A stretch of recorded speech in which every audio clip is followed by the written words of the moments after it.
కొబ్బరి పాలు ఎలా తీయాలని చూపిస్తున్నాను. కొబ్బరి పాలు బజార్లో సూపర్ మార్కెట్ లో దొరుకుతుందేమో కమ్మా. అవి ఎంత తీసుకోకూడదు, కెమికల్ ఉంటుంది. ఇది ఫ్రెష్ మనం తయారు చేసేది. అవునవును, ఇంట్లోనే చేసుకొని తింటే ఆరోగ్యం మంచిది, అన్ని విధాలా మంచిది. అల్సర్ రాకుండా ఉంటుంది కడుపులో. కొద్దిగా నీళ్ళు వేస్తానండి.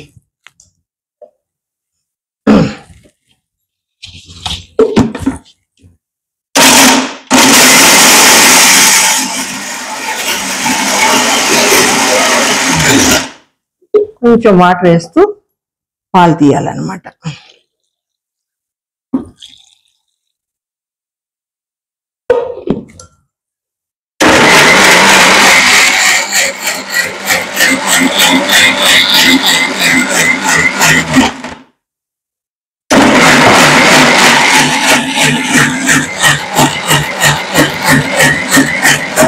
చూసారా, కొబ్బరి పాలు తయారు. దీన్ని ఏం చేయాలంటే ఇలాంటి జాలీలో ఇది ఫస్ట్ పాలు అంటారనమాట. ఎందుకంటే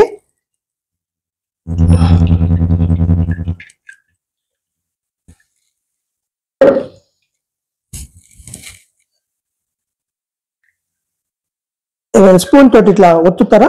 ఇవ్వండి స్పూన్. ఇది వేస్ట్ చేయకూడదు అనమాట. మళ్ళీ సెకండ్ ట్రిప్ సెకండ్ పాలు వస్తాయి. ऐसा खोपरे को मिक्सी में पीस लेके दबा के इसका दूध निकालना. ఇది ఫస్ట్ వచ్చిన పాలు అనమాట. మళ్ళీ కొబ్బరిని వేస్ట్ చేయకుండా మళ్ళీ మిక్స్ లో వేసి సెకండ్ ట్రిప్ కూడా వేసి దీంట్లో కలుపుకోవాలి. ఎందుకంటే తిక్కుగా తాగకూడదు కాబట్టి, కొంచెం ఇది కొలెస్ట్రాల్ అది ఇది అవుతుంది కాబట్టి మనం చూసుకోవాలి. కానీ కడుపులో మంట మాత్రం చాలా చల్లగా ఉండి ఆ అల్సర్ అనేది తీసేస్తుందండి.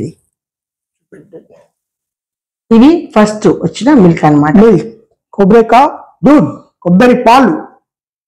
సో ఆ పిప్పి ఇంకోసారి వేసేసి మళ్ళీ మిక్సీ గ్రైండర్ చేస్తామన్నమాట. చాలు, స్టార్ట్ అవుతా కార్.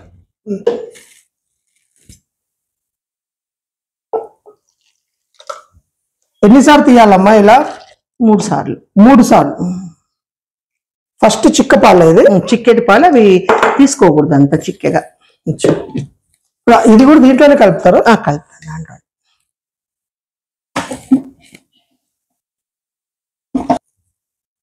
ఇది సెకండ్ ట్రిప్ వేసిన పాలు అనమాట. కొంచెంగా నీళ్లు కలిపాము. ఇది సెకండ్ ట్రిప్ వచ్చిన పాలు అనమాట.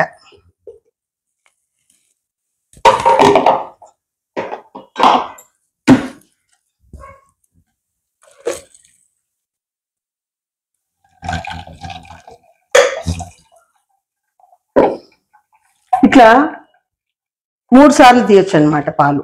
ఇది సెకండ్ ట్రిప్. ఒక ట్రిప్ వేసిన తర్వాత ఫస్ట్ అన్ని కలిపేసేస్తే చక్కగా ఉంటుంది అనమాట. దీంతో ఏం చేయాలమ్మా తర్వాత? ఆ పిప్పి పడేయాల్సిందే. పడేయాల? కొబ్బరి పౌడర్ లాగా మనం యూజ్ చేసుకోలేమా? దీంట్లో శక్తి అంతా ఇందులో వచ్చేసింది కదా, దాంట్లో శక్తి ఉండదు అనమాట. మనం బజార్లో కూడా కొబ్బరి పొడి ఇట్లనే ఉంటుందేమో. ఉంటుంది, కానీ అది ఎండు కొబ్బరి చేసేది పొడి. కావాలంటే పిల్లలకి ఇందులో చక్కెర వేసి కలిపి తినొచ్చు. ఎందుకని చెప్పేసి నేను ఇందులో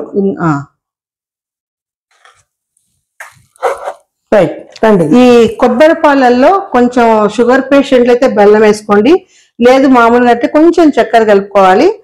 ఆపంలో ఈ పాలు నానబెట్టేసి తింటారనమాట. హెల్త్ కు మంచిది అనమాట. చూసారు కదా, కొబ్బరి పాలు రెడీ. ఇందులో కాస్త చక్కెర వేసుకునే వాళ్ళు చక్కెర వేసుకోవచ్చు, లేదంటే బెల్లం వేసుకునే వాళ్ళు బెల్లం వేసుకోవచ్చు. వాళ్ళ ఇష్టం అనమాట. నేను ఇప్పుడు ప్రస్తుతానికి నాకు నచ్చింది చక్కెర కాబట్టి నేను చక్కెర కలుపుతున్నాను. అంతే, అప్పము దీంట్లో డిప్ చేసుకొని తినడం అంతే. స్వీట్ ఎక్కువ కావాల్సిన వాళ్ళు ఎక్కువ వేసుకోవచ్చు. నాకు తక్కువ కాబట్టి ఇన్ని పాలు ఉన్నాయి కాబట్టి నేను ఒక 5 స్పూన్లు వేసి కలుపుకుంటున్నాను పాలు. అంతే. ఇప్పుడు ఈ కొబ్బరి పాలు డిష్ అయిపోయింది. దీనికి వేరేదేం చేసేది లేదు.